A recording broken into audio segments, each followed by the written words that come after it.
What's good, everyone, and welcome back to One Up, a channel that gives you pros, cons, and valuable insight into games that you might actually enjoy. I am Uther Pendragon, and today we are going to be talking about Control. Make sure to watch the video till the end to hear the announcement that I have. So right off the bat, let me tell you guys that I downloaded Control before, hopped in game, and immediately put it off because I judged the game without playing it, which is actually why I did this review.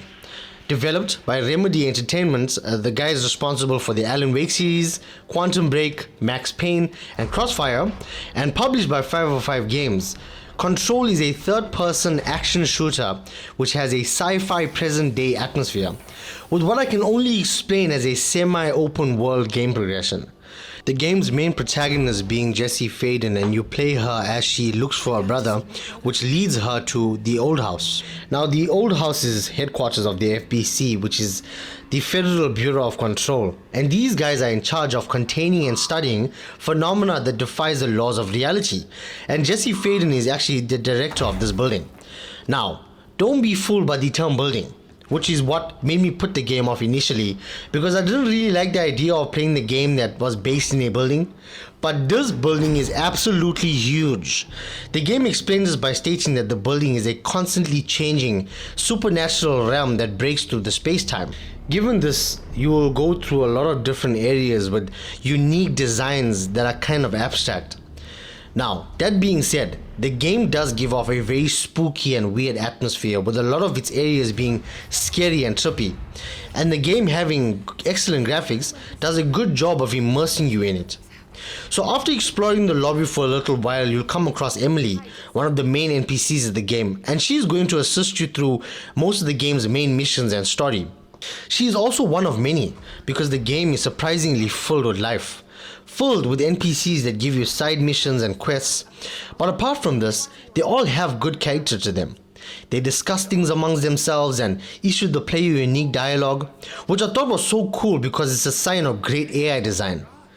Now that I've mentioned the story, the game does follow one, but in a very different way. So you get the story by either obtaining case files you'll find along your journey, or by dialogues you'll get from NPCs. But this is where it gets different. Some of the dialogue you will obtain from Jessie as she talks to herself, but I'll get deeper into that in a bit. So after speaking with Emily, you're then issued the main weapon of the game and are sent further into the building, only to be introduced by the game's main antagonist, the Hiss.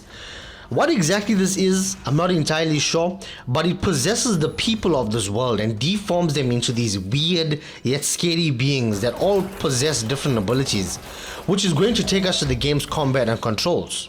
Now, I did mention earlier on in the video that the game issues you with the main weapon, which is basically an advanced tech pistol that has 4 different forms and recharging ammo. Each of these forms contribute to making the combat exciting and fun by letting the player take on each enemy type accordingly.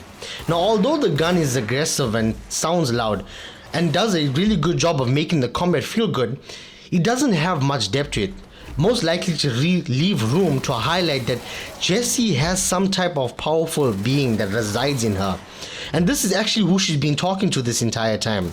And this being gives her the telekinesis fueled abilities that she unlocks by finding objects of power, which are random objects she finds throughout the playthrough.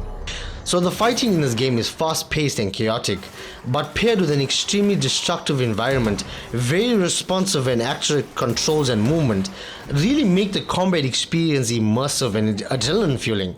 Now, there will be times that you'll come across enemies that are higher level or stronger than you are, but all you'll need is to go back to the control point, which is basically a checkpoint that you get to while you're exploring or after you die. And death in this game is also a very unique system. It takes away like 10% of the player's upgrade currency. So at these set control points, you'll be able to upgrade Jessie using an in-depth skill tree system, your abilities and the gun by using materials that you get from defeating different enemies in different areas of the building. Not only this, but the control point will give the player the ability to create mods and access the fast travel system. Now, mods are basically perks that you can assign to the slots of your weapons and to Jessie to enhance her abilities and increase stats. You can also get these mods from exploring and opening certain caches along the map, or by killing enemies. Now that I've mentioned exploring, this game is surprisingly rich with this and rewards it greatly. By embarking on side missions given by NPCs or by doing it the old-fashioned way and just wandering around, you can find hidden rooms, secret item stashes, and hidden boss fights, which actually feels so exciting and rewarding to find. And with regards to rewarding, the game also has a unique and exciting puzzle system. It actually feels so rewarding to put together. Granted that some of these puzzles will leave you scratching your head from time to time. Something else that I enjoyed about the game is the mission structure and tracking.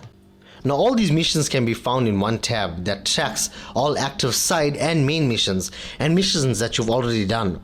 Now what I enjoyed about this is that the mission description will tell you where you need to be and how to get there, which eliminated countless hours of pointless wandering around. Also, from time to time you'll come across a limited time mission which disappears if you don't get there quick enough or if you die while trying to do it, which actually adds a certain level of urgency and entertainment.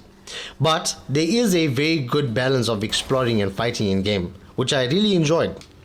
Now, given all of this, there were a few things about the game that I did not enjoy too much. For starters, the game's audio was extremely loud from time to time. Honestly, borderline obnoxious.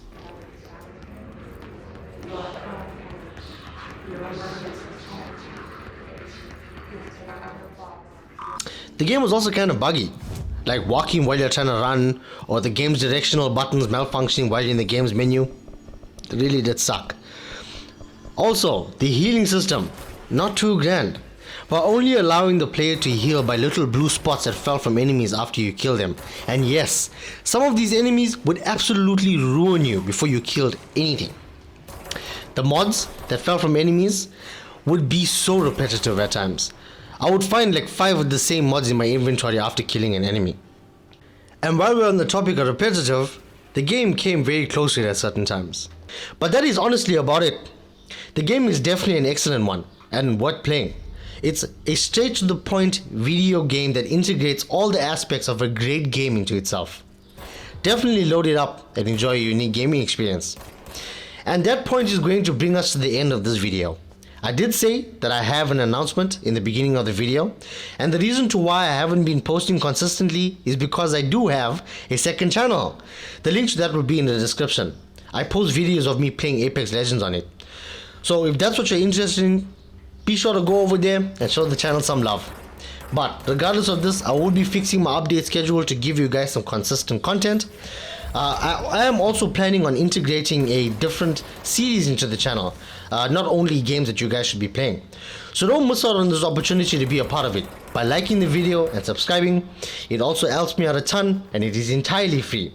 Now, to all my subs out there, I really appreciate you guys and the support means to me more than you will know. Thank you for watching my video. I am Uther Pendragon and this is One Up, the most relatable game review channel.